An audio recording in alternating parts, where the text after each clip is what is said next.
Alright, now Samsung is going to launch the S25 Ultra this month. And if you own a Galaxy S22 Ultra, S23 Ultra or S24 Ultra, you may be wondering or you may be contemplating whether to upgrade your device to S25 Ultra or not.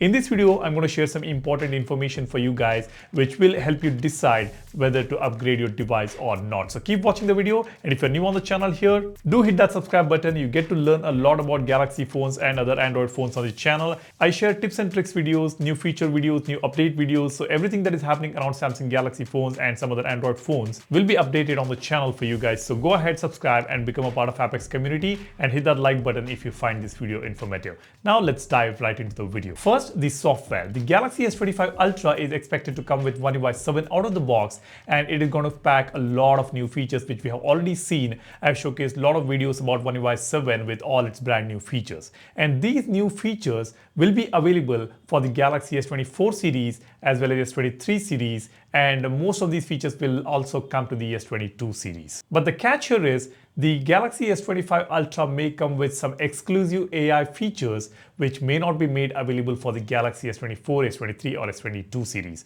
But you need to think whether those AI features are going to matter or not. That is the first thing. And then the Galaxy S25 Ultra may also get seamless updates feature.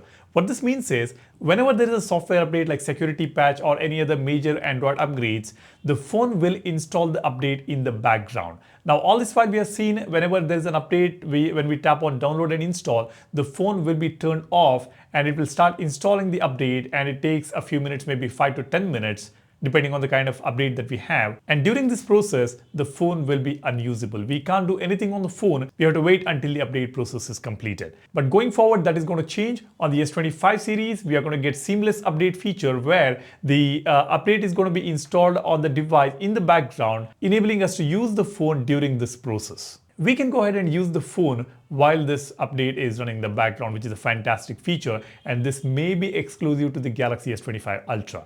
And that, I would say, is not a game-changing feature as such. We can definitely spend 5 to 10 minutes to upgrade the phone or install the software updates, wait for it, and then once it is turned on, we can start using the phone. So that should not be something which we need to consider. And Samsung may be offering again 7 years for software upgrades, which is already available on the S24 series and the S23 series. So that is the first thing to note here. Then comes the cameras. Now, for the last 2 to 3 years, there has not been any major upgrades when it comes to the camera department. Yes, of course, there has been improvement in the image quality, the nightography, and many other features Samsung has been adding, but nothing major in terms of the hardware upgrades on these devices. Even on the S25 Ultra, more or less all the sensors on the camera module is going to be same, except for the macro photography, which seems to be improved on the S25 Ultra. Otherwise, there is not much of a difference. Of course, again, Samsung will come up with some new software features to enhance the photography and the videography. Maybe the nightography would have been enhanced and improved, but even the S24 Ultra or the S23 Ultra is pretty good when it comes to the cameras. They can shoot some amazing photos, amazing videos, and I don't think the S25 Ultra is going to be such a big upgrade compared to these previous devices. The next important thing to note here is the battery capacity. The S25 Ultra is going to rock a 5000 mAh battery, and this is the same battery we have got on the S24 series, S23 series, as well as the S22 series. And I'm expecting more or less the same performance on the S25 Ultra as well.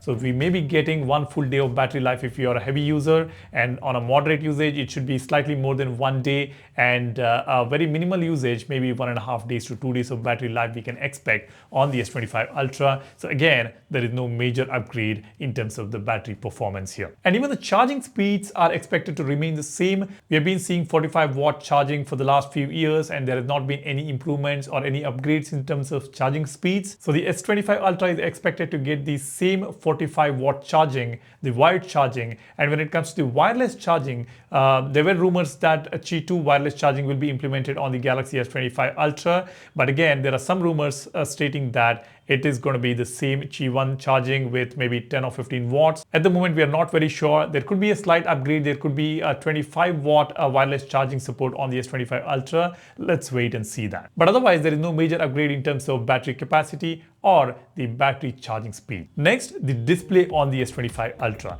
Now, so far, there has not been any complaints about the display on any of the predecessors of S25 series, the S24, S23, S22, or even S21 for that matter.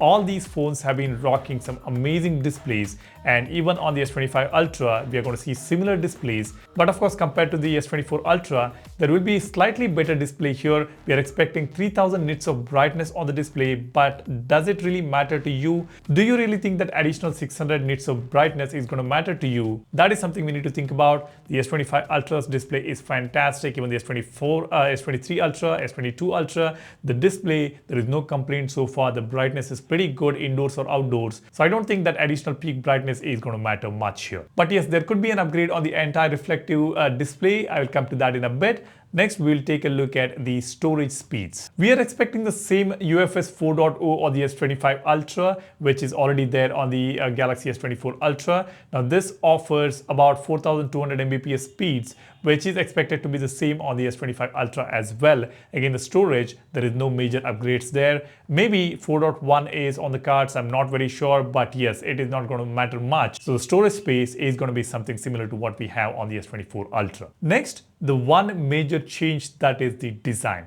We always like the uniqueness of the Note series from Samsung, the boxy design with sharp edges and sharp corners. That is what makes this device a note from Samsung Galaxy phones. But there are many people who have been complaining that the corners are too sharp to hold in the hands despite using the cases. So that could be a concern, and maybe for that reason Samsung is changing the design this time around. So we are going to see those curved corners on this device, and we are going to see those flat frames on the device as well. That is something similar to the iPhones or the Pixel phones which are launched this year. And there are some people pointing out that this design language is copied from Apple or Google, but that is not the case, because the Galaxy, regular Galaxy S series phones, the S24 Plus and S24, or any regular S series phones have been coming with the same design language with the flat frames and the curved corners. So that is not a copy from any of the companies. So before you make a comment, think about that. Now, with this new design language, apparently the screen size also has increased slightly. S25 Ultra is expected to get a 6.86 inches screen compared to 6.79 inch screen on the S24 Ultra. And even the camera rings are going to be slightly different. So overall, the design is slightly different. For some people, it is slightly better. For some people, it may not be as good as the S24 or S23 Ultra's design. So that is again subjective here. The next major feature which the S25 Ultra is expected to get is the satellite connectivity. Again, this is going to be region locked. Maybe in some countries, satellite connectivity feature will be available, especially in the US, and some of the European countries may get this. May not be in all the countries, so that is something to note here. And S25 Ultra may come bundled with 1 year free Gemini Advanced subscription, which usually costs about 1500 to 2000 rupees here in India, which is around $200 to $250 US dollars. So that is going to come bundled with S25 Ultra is the rumor. We do not know yet, but that is the rumor which has been floating around. So we can expect these kind of offers on the S25 Ultra. And yeah, I almost forgot, the base variant of the S25 Ultra is expected to come with 16 GB of RAM, and the Snapdragon 8 Elite chipset will be there on the S25 Ultra. Of course, this is the best chip out there on the Android phones. However, it really depends on your usage.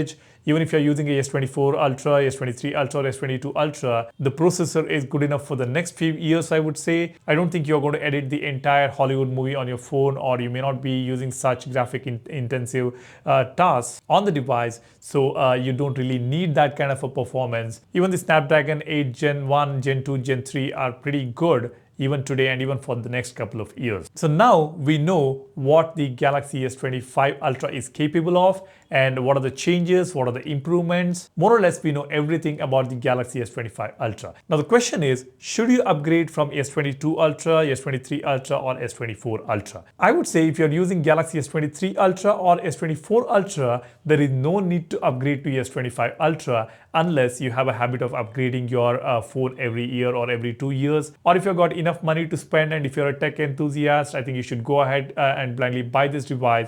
It's going to be an amazing device for sure.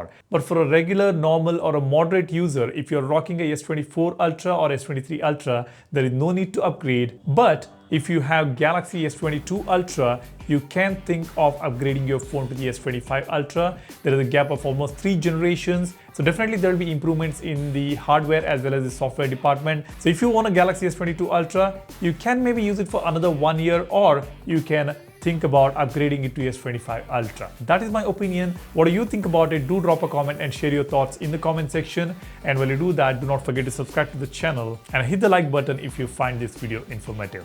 That's all I want to share with you guys in this video. Thanks for watching. You guys take care and stay safe. Cheers. Bye-bye.